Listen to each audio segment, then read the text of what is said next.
Shravanadijala. Lady.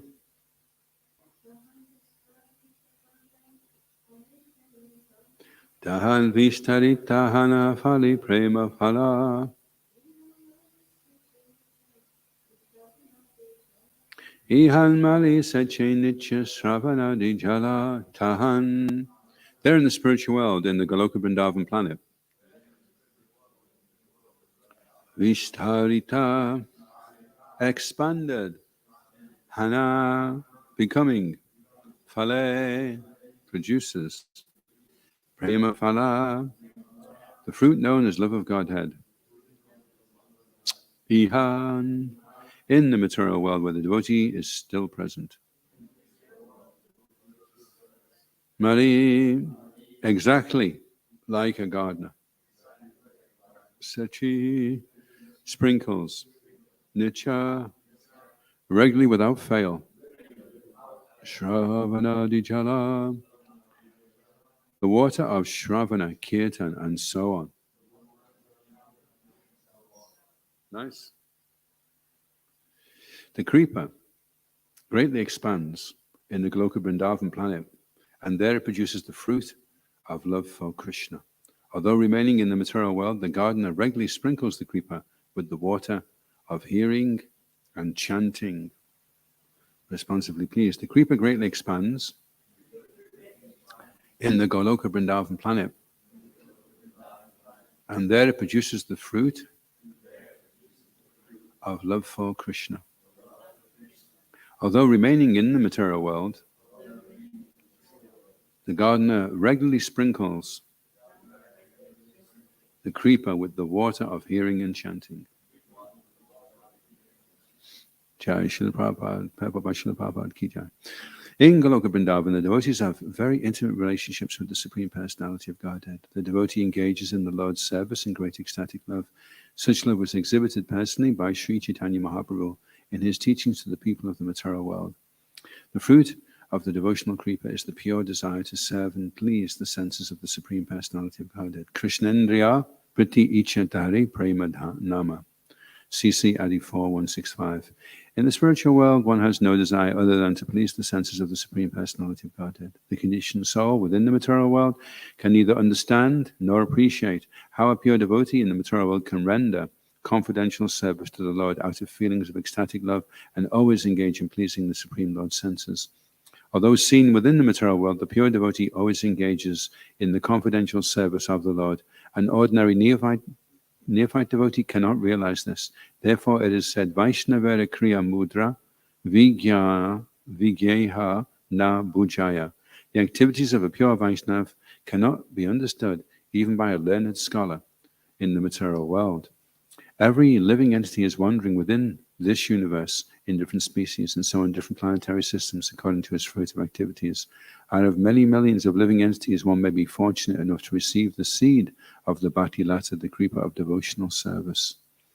By the grace of the spiritual master and Krishna, one nourishes the Bhakti Lata by regularly sprinkling it with the water of Shravana Kirtana, hearing and chanting. In this way, the seed of the Bhakti Lata sprouts and grows up and up through the whole universe until it penetrates the covering of the material universe and reaches the spiritual world. The Bhakti Lata continues to grow until it reaches the topmost planetary system, Goloka Vrindavan, where Krishna lives. There the Kripa takes shelter at the lotus feet of the Lord, and that is its final destination. At that time, the Kripa begins to grow the fruits of ecstatic love of God. It is the duty of the devotee who nourishes the Kripa to be very careful. It is said that the watering of the Kripa must continue. Ihan mali sachi nitya shravanadi jala. It is not that at a certain stage one can stop chanting and hearing and become a mature devotee. If one stops, one certainly falls down from devotional service. Although one may be very much exalted in devotional service, he should not give up the watering process of Shravan and Kirtan. If one gives up that process, it is due to an offense. This is described in the following verse. Om Agyanatimarandasya Gananjana Shalakaya Chaksharanvalitam Yena Tasmai Shri Gurave Namaha Jaya Shri Krishna Chaitanya Prabhu Nityananda Shri Advaita Gadadha Shivasadi Gaura Bhattarinda. Hare Krishna, Krishna Krishna, Hare Hare, Hare Rama, Rama Rama, Hare Hare.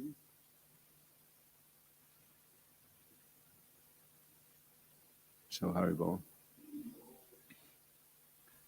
There's a beautiful little saying by Srila Bhaktisiddhanta Saraswati Thakur. He had all his most favorite sayings kind of condensed into, I think it's 12 or 14. And one of them is, they're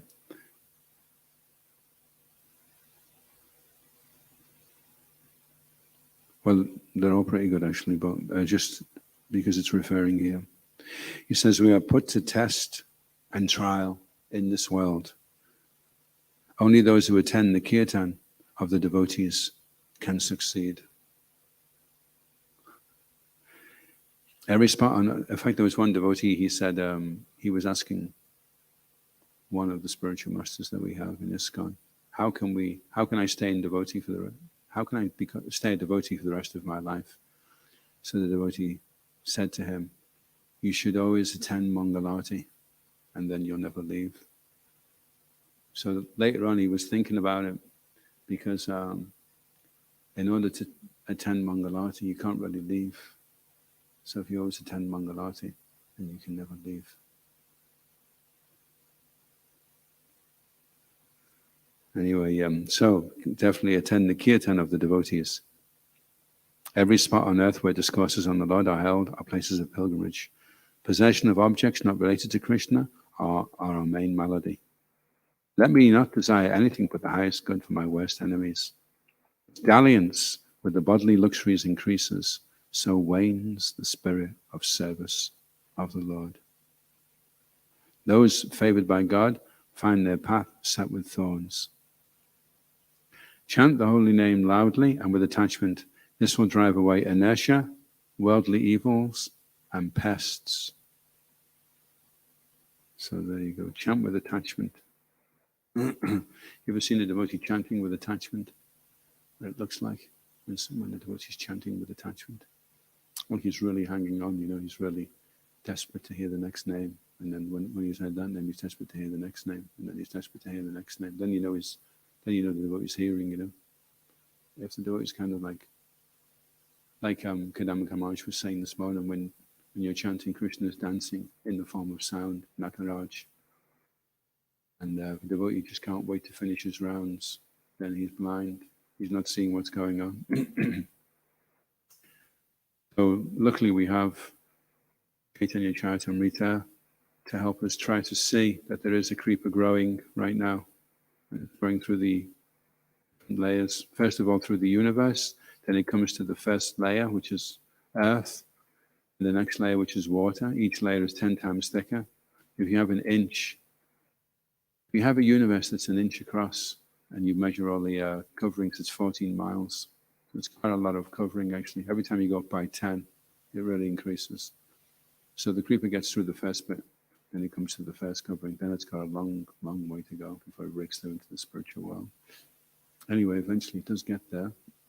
And then when it gets there, you can't stop watering it from here. Still, you have to keep sprinkling it. And also making sure there's no weeds. Some weeds can creep in around the creeper. So Srila Prabhupada is saying that we have a very intimate relationship with the Supreme Personality of Godhead. In Goloka Vrindavan, the devotees have a very intimate relationship. Srila Prabhupada is giving us access to a very intimate relationship. So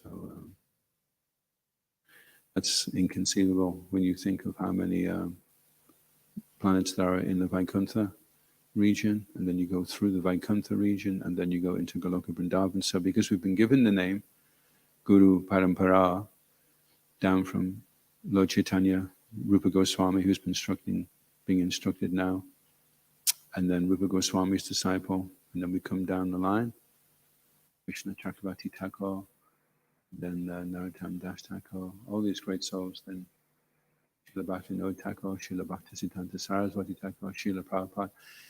And then we receive the name from them, so we have access to Goloka Vrindavan, which is it's very special. Very special opportunity.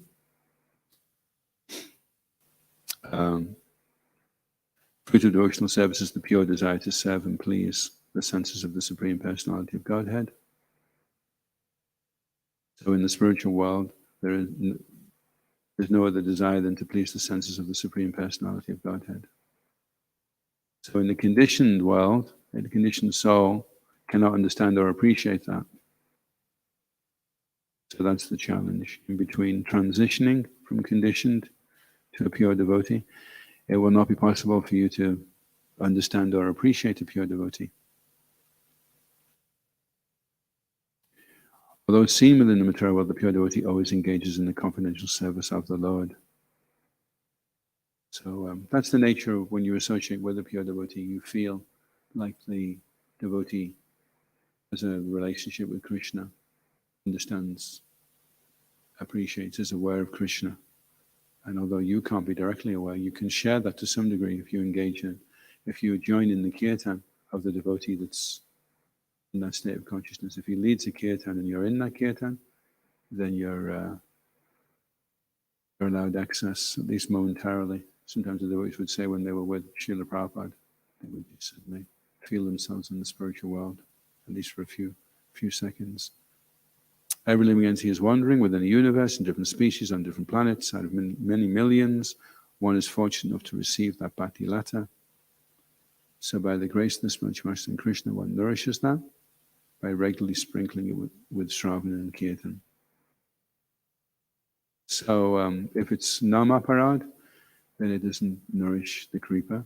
If it's Namabhas, then you're clearing through to Shuddhanam. Shuddhanam, beginning of Shuddhanam is you start to get some kind of awareness that Krishna is there in his name. The Bhaktilata continues to grow until it reaches the topmost planetary system, Goloka Vrindavan, where Krishna lives. There the Kripa takes shelter. That's its final destination. So I don't know if anyone's read Brihad Bhagavatamrita, but Gopal Kumar, he goes through all the different planetary systems. He even goes into the deities of the different coverings of the universe. And then finally, when he goes into the Brahma Jyoti, that's the only time he feels afraid, because he can't remember the Lord anymore. He just sees the Super Soul flashing up in front of his face. Everywhere else he's been fine, but not in the Brahma Jyoti. Then he comes out into Vaikuntha. Then finally, he goes to Goloka. And when he goes to Goloka, he says, "Has anyone seen Krishna?" And they're saying, "Krishna, Kana, he's coming now." And he looks up and he sees a small cloud of dust. And then he sees a sapphire figure. And he realizes it's his Lord. And he starts to run, And Krishna's heading, and then Krishna sees Gop Kamal coming. And he recognizes him, so he starts to run as well. And they both run. And as they embrace, they both fall unconscious. And then Krishna says, "Why did you take so long?"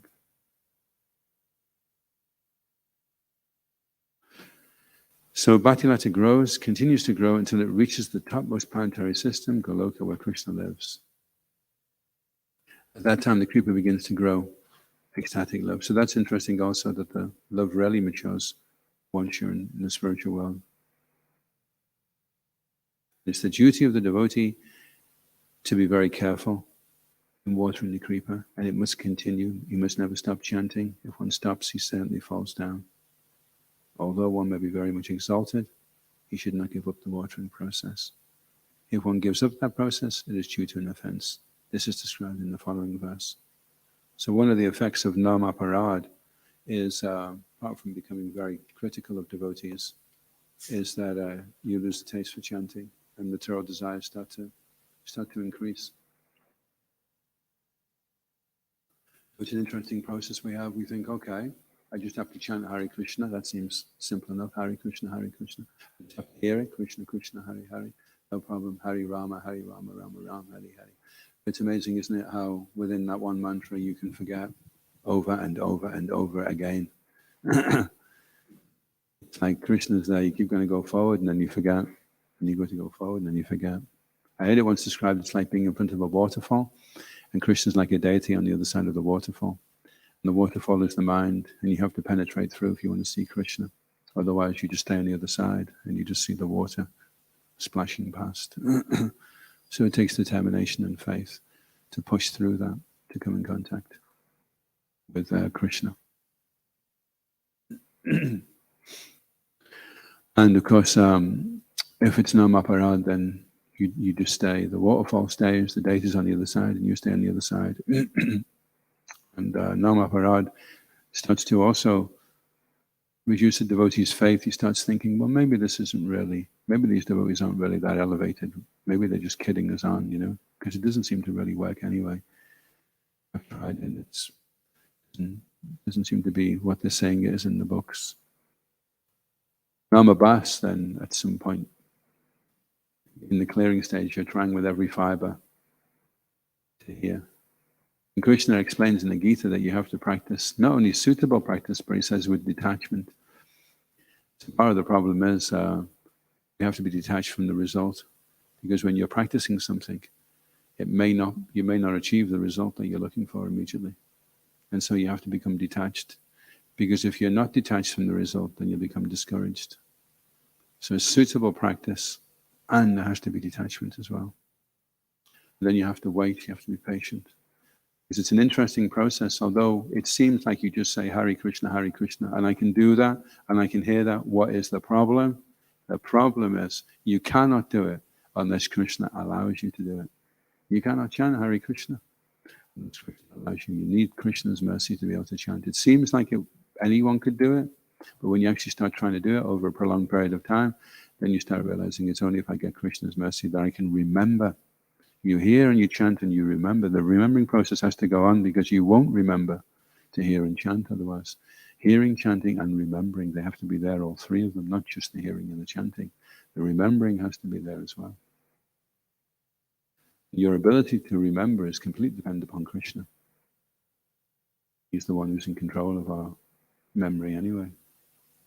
So we have to please Krishna. And then when he's pleased, then the chanting is very easy. Krishna dances on the tongue. And when it's not so easy, then we know, okay, Krishna's not pleased with me right now. Any questions or comments?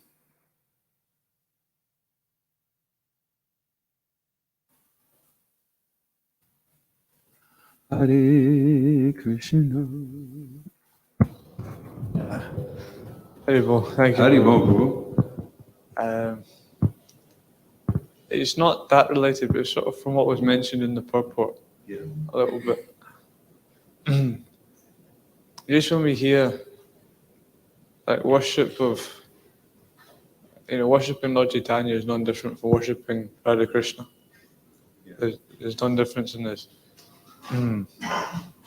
But I'm just wondering, we see in Lord Chaitanya's pastimes there's personalities who are Ram Bhaktas, and they can't worship Krishna because that's not their mood. So similarly, is there people who are Chaitanya Bhaktas, they can only worship Chaitanya, or is Lord Chaitanya just bring everybody to Krishna?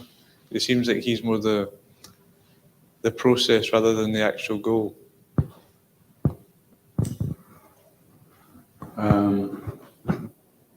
So if I understood your question correctly, you can't be a devotee of Lord Chaitanya without being a devotee of Krishna.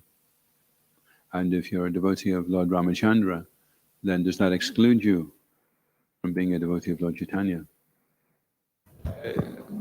Not so much. I was more asking if there's people who are devotees exclusively of Lord Chaitanya.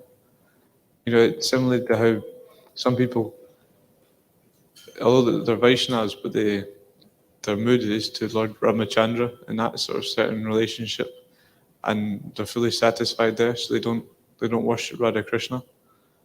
So similarly, is there some people who just worship Lord Chaitanya? Oh, I see. So they're just exclusive on Lord Chaitanya. Yeah. And they don't worship Radha and Krishna. Mm-hmm. Well, because he's non-different, Krishna, Nahiyanya. You know that one? Radha Krishna. Radha Krishna, Nayana. So because he's none different than if you're worshipping Lord Chaitanya, you're worshipping Radha and Krishna. Although you may not. In Shiv Ramaj's book, Shuddha Bhakti Chintamani, he explains that you can have, I think it's Shuddha Bhakti Chintamani, but he explains there that Lord Chaitanya can change your swarup if he wants to. He's powerful enough to do that if he wants to. But at the same time, he offered all the devotees, when he was showing his different forms to the devotees, he sat where the shalagram was being worshipped, and all the devotees gathered round, and he was showing them all, either his Varaha form or his Nrsinga form, and he was showing, according to how the devotee related to the Lord, he showed himself in that form to show that he was non-different from all these incarnations, all these different forms, So if you worship Lord Chaitanya and you're attached to Lord Ramachandra, then you go to Lord Ramachandra. If you're attached to Lord Varaha, then you go to Lord Varaha, because Lord Chaitanya is the embodiment of all the different incarnations. And at the same time, Lord Chaitanya can decide, okay, I want you to come into this rasa, and I want you to see how beautiful Krishna is like this. He can do that, but at the same, with Anupam, he was trying to fix his mind on Radha and Krishna, but he couldn't give up the lotus feet of Lord Ramachandra. And then in the morning he says, I will have to give up my life because I'll have to disobey your instruction to take shelter. And Lord Chaitanya, he applauds him. He says, no, this is wonderful that you're so fixed on your Ishtadev, that you see your Lord like this. So therefore he encouraged him, to carry on like that. So, Lord Chaitanya's, it's wonderful to read the pastimes of Lord Chaitanya, the Caitanya Charitamrita, the Chaitanya Bhagavat, because if you think about it, actually Lord Chaitanya's pastimes are all about how to access Radha and Krishna's pastimes. That's what they're doing. They're showing how to penetrate through the coverings and go into this Goloka Vrindavan. That's where his pastimes are really showing us how to access Radha and Krishna, which is the ultimate. So, if you get £1 million, then that means all the £1,000 problems are solved. So Lord Chaitanya is like £1 million. And then there's all these different levels of relationship and intimacy with the Lord. Everything is encompassed within the £1 million. And then it's just a question of, by reciprocation. Srila Prabhupada said one time that all the living entities are coming to the Rasa Leela, and eventually they're all coming to that point where they will engage in from all the different, which is how love evolves, the evolution of love. So I don't understand that. But the soul is very dynamic. Srila Prabhupada explained the soul right now is in seed form, and by the watering, chanting, it starts to grow a spiritual body. So it's not a spiritual body just yet, it's forming into one. It's growing. He also said that the sound vibration is dissolving the false ego. But of course the sound vibration has to be Shuddhanam for it to be really effective. And Shuddhanam is only achieved if you're expert at avoiding the 10 offenses. And the root of the 10 offenses is pramada, inattentive chanting. So just like pramada, inattentive chanting, produces all the 10 offenses, attentive chanting destroys all the offenses. If you're chanting attentively, then you don't have to worry about anything else. All the offenses are being destroyed by that sound vibration and dissolving the false ego. So that when you've chanted really, if you chant for a long time, you say chant 108 rounds, or you just chant for a long, long time, and then you stop and put the bead back on and go and do something. You see your false ego is very small. And that's why it's good every now and again, rather than just chant the 16 rounds, to really, really go past that and really enter into these deeper realms. And it really increases our faith and helps us to appreciate. I mean, Lord Chaitanya wouldn't eat in the house of somebody if they hadn't chanted a lakh of rounds, which is 64 rounds. And then Srila Bhaktisiddhanta Saraswati Thakur, he expected 64 rounds. And then Srila Prabhupada said, okay, just 16. But that was like kind of, if you're fully engaged in spreading Lord Chaitanya's mission, but really, ideally, 64. And then every now and again, 192. Sri Ramanuja was saying to me, chant 192 rounds at least once in your life. He said, and you'll find your japa will never be the same again. One time, Keshav Bharati Maharaj, he chanted 170 odd rounds. He couldn't put his bead bag down. He was in Mayapur. And the chanting was just going so well. So he just kept his bead bag on. Shishikodatai Mayapur Shashiki Jai. So every once in a while, it's nice to do that, just to really blow the cobwebs away. If someone says, oh, I don't really have a taste for chanting, then that's a big problem, That means they must be chanting Namaparad. Because that's what Namaparad means. It means there's no taste. Because it's offensive, the chanting is offensive. So we have to really look at ourselves and think, okay, what do I need to do, Because there's no hard and fast rule. With Gayatri, Prabhu was explaining, there is hard and fast rules. You chant 10 minutes before the Sandhya, you face east, you have to be clean. They are hard and fast rules. But with the chanting, there's no disqualification. Whatever it is you've done, or wherever you're at, there is no excuse for why you cannot get a taste for chanting.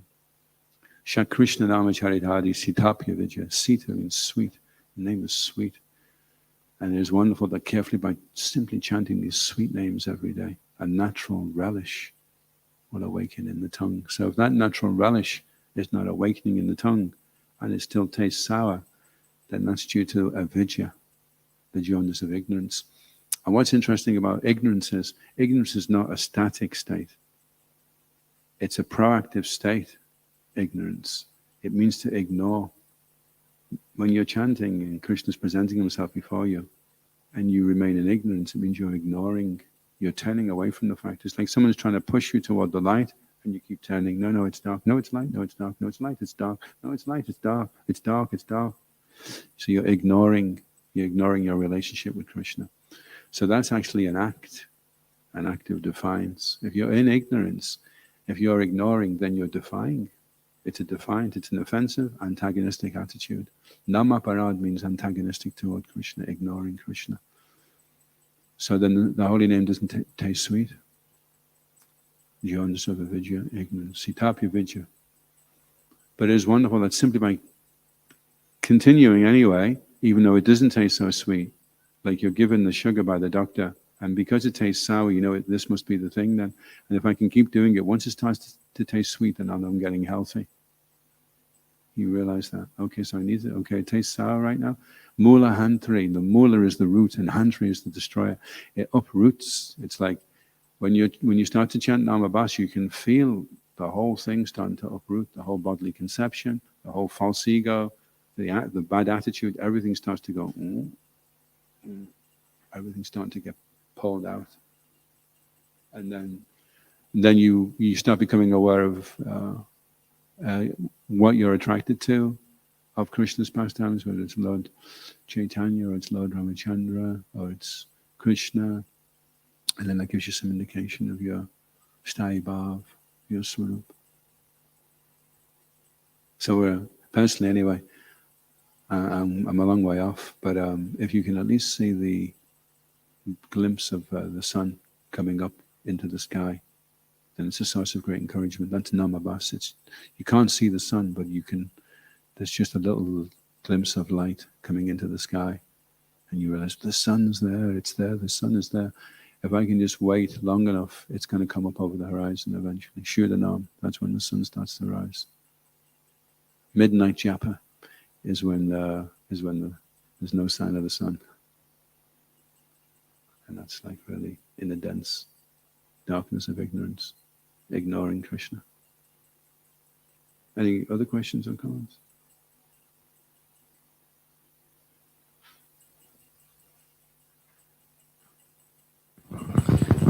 Just on this, like the inattention and ignoring sort of aspect, because previously you're sort of stating how, like, we can't hear the holy name till Krishna allows us to. Yeah. But this idea of just being inattentive, of course, we should make an effort. We should not fall asleep. We should do certain things. But at the same time, it also seems like if we're getting taste for the holy name, it's easy to be attentive. But if we can't, Yeah. Well, it's interesting. There's a lot of things that Kadamakanamara says in Caitanya Siddhahari that I've never heard before. And he describes two parts to chanting. So the first part of the chanting is enthusiastic endeavor, synchronizing the beats with the mantra, trying to be attentive, avoiding offenses, which means what you're doing outside of japa, clear pronunciation, sincere prayer, and be well rested, be healthy, be in a good situation, a clean environment, suitable place. Now the interesting thing is, the second part is the darshan, and it's the second part where the hearing comes in. That's when you actually are able to hear. Up until then, you're trying to be attentive, but how can you really be attentive if you can't hear? But you're trying, you're pulling, you're trying to be attentive, but you can't hear. It's just like, it's going in one ear and coming out the other. It's not really, Krishna, Krishna, Krishna. But you're not connecting, it's just zipping past. But the second part is the darshan. So you've been working hard. I mean, personally, I find after about the 12th round, around the 12th round, I can feel a change. It's like the mind has a membrane and you're pushing against the membrane, and then suddenly, after an hour and a half, the membrane starts to split and you start coming through. And then you're able to actually hear.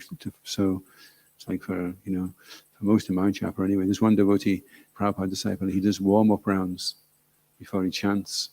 When he's starting to hear, then he calls them actual rounds. He says sometimes he does 16 warm-up rounds before he starts chanting. And then he's like, okay, I can hear it now. And then, so personally anyway, I find it does take more than 8 rounds to get to that point where there's a tipping, and you start getting in the groove, and the mantra starts chanting you rather than you chanting the mantra. It's kind of taking over a little bit. Mahaprabhu describes it like that. The mantra starts to chant you rather than you chant the mantra. You start realizing, actually, it's the mantra that's alive. I'm just a tiny spark of consciousness in a lump of ignorance. There's hardly any life in me. So that means you'd have to be determined.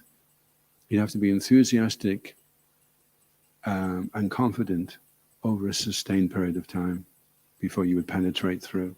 You'd be bashing away, chanting, chanting, chanting, chanting, chanting, and then suddenly, then you go through. So enthusiasm, utsaha nischatariyat, enthusiasm, endeavoring with confidence, and then patience. Then you have to wait. You have to keep up the enthusiasm for a prolonged period of time. How long? That's up to Krishna. And then that's the second part of the chanting, is the darshan. Krishna starts revealing himself. He's pleased that you've been trying. Lord Brahman didn't see. When Lord Brahman, when he had tapa, it wasn't that he just said tapa. When did a little bit of austerity, and then Krishna, it was a long time. Krishna's like, okay, let's see how serious you are. So, we hear we should chant Hare Krishna. Okay, I'm chanting Hare Krishna. And Krishna's like, okay, that's great. Well, let's see how long you can keep this up for before I decide to give you my darshan. So you have to be patient.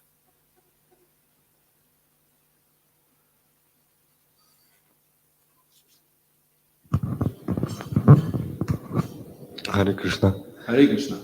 So it's interesting that it says, I'm just trying to find this place.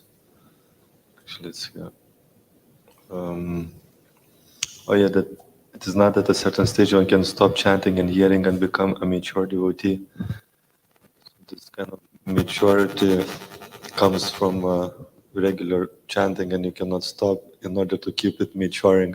It has to remain hearing and chanting. And I mean, personally speaking, as you, from the, years in a movement point of view, it's like the longer you've been, there's like opportunities for more service come and responsibility and etc. And actually to maintain hearing and chanting process becomes a lot more difficult. But in order to remain in the kind of that leadership position, you have to be a mature devotee, really. So you cannot neglect the process of hearing and chanting, because then the maturity, kind of maturation process starts. It's just like a bit of a paradox that you have to really make sure that then you get more responsibility and you have less time. You cannot just neglect hearing and chanting. Well, what's interesting, the majority of devotees take up devotional service because they're in distress. That's their main incentive, their main impetus. So when you start chanting, you become relieved of the distress. It's no longer there, because Vaidhi means you're doing it because you have to. It's not Raganuga where you can't stop doing it. Raganuga is the tipping point when you start to experience ruchi, then you can't stop.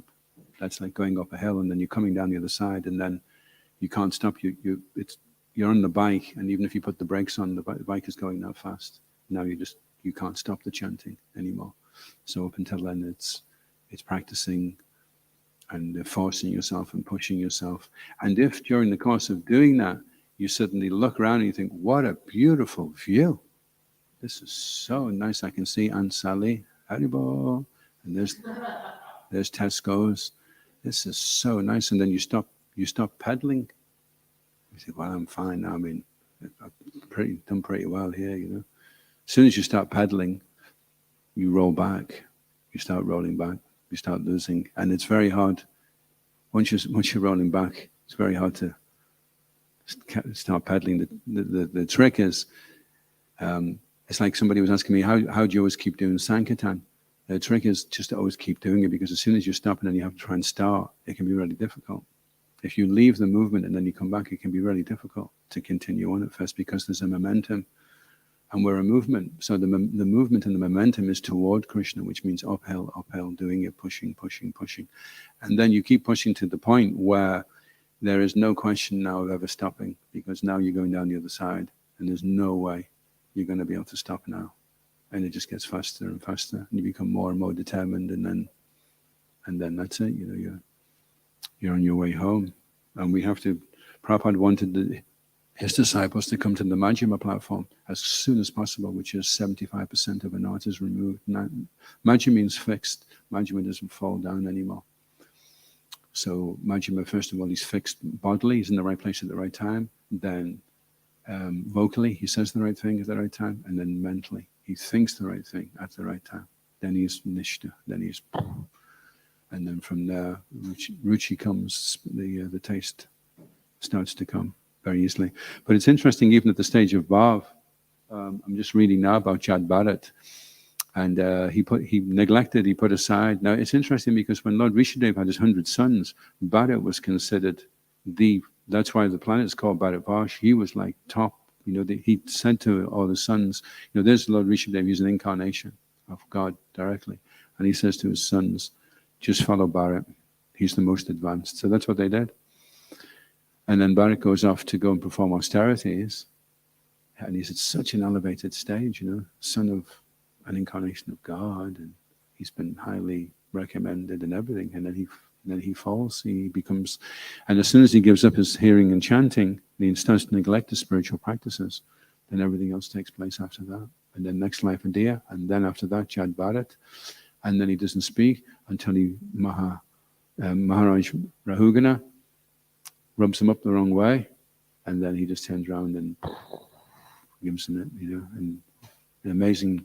And it was so amazing. I mean, Maharaj Rahugana must have been quite intelligent, because Maharaj Parikshit asks Shukadeva Goswami afterward, he says, that's amazing what Narada Muni has said, but could you explain it to me?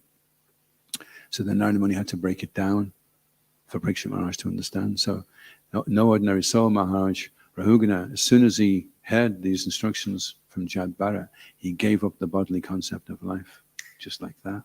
You know, that's like really powerful, isn't it? Generally, with us, it takes a while. You know, we have to continue on.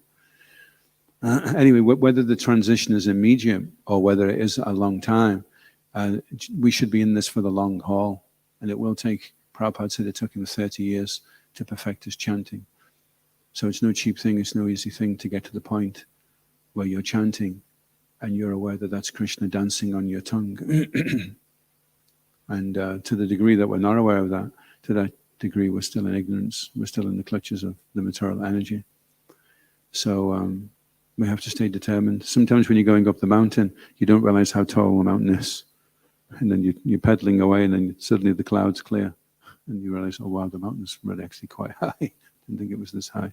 But at least you can take solace in the fact that you've come this far. Prabhupada said also, now you're on the doorstep of immortality, don't turn back. So, we think the mountain starts from where we start pedaling on it, but what we don't understand is the mountain goes below the ground, and we've been in different species just to come to the point of standing on the ground in front of the mountain. And it takes a lot, just to get the human form of life, it takes a long time to get to that point. And then out of the humans, the ones that take up devotional service seriously, it's very, very rare. It's rarer than winning the lottery.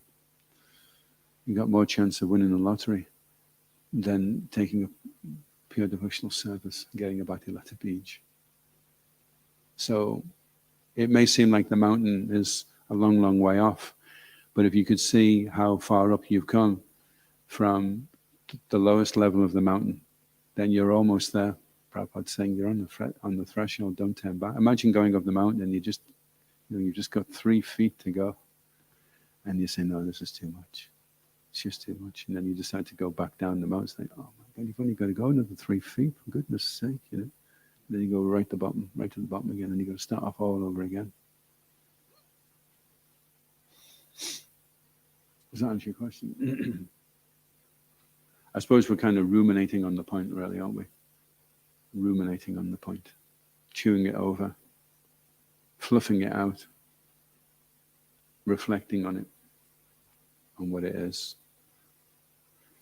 It's a challenge to be able to get to that point. There's no point really where you can just relax. You can, Maharaj Bharat was at the stage of bhava, and once he gave up the hearing and chanting, then everything else came in. Srila Prabhupada said the only time you can relax is when you're in Krishna's arms.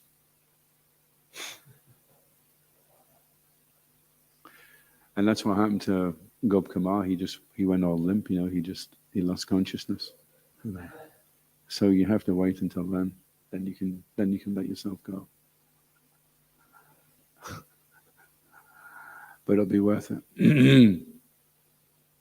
Shiva Ramanuja was saying, it doesn't get any easier than this. This is as easy as it gets. If this isn't easy enough for you, then you really are stuck. If somebody throws a rope down to you, and you're at the bottom of a well, and you're moaning that the rope's not the right color, or it's not the right texture, or it's a little bit too high, then you snook it. You'll just stay down the hole. You have to grab that rope and hold on to it. And that's what attentive chanting means. It means holding the rope and not letting go. If you let go of the rope when you're water skiing, what happens? You just sink as soon as you let go. So you have to hold on, because while you're holding on, you're being pulled, and that keeps you above the water. As soon as you let go, you just go under, you just get engulfed by the influence of the material energy. And then in ignorance, nama paradi, then there's it can get very difficult in a community, because then you could be making offenses, and then you'll just compound the problem. Shiva Ramanuja refers to it as the quagmire of superfluous desire.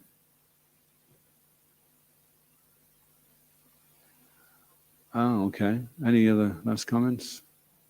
Somebody want to say something a bit cheery?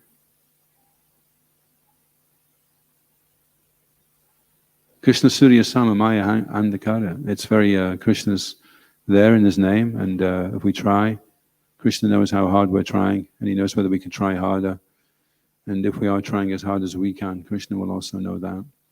And then Krishna will, if you become conscious of me, then you'll pass over all the obstacles of conditional life. Krishna says, Machita Savadegani. So our chance to be conscious of Krishna is when we put our hand in the bead bag. That's when we get the chance to be conscious of Krishna. And if we do, then all the obstacles will pass over. So the only real obstacle is that we're not conscious of Krishna. Jai Yaskon Guru Vrinda ki, Srila Prabhupada ki jai. Shri Chaitanya Charitamrita ki jai. Gaura Premanandi Hari Hari Bol. Gaura Bhakta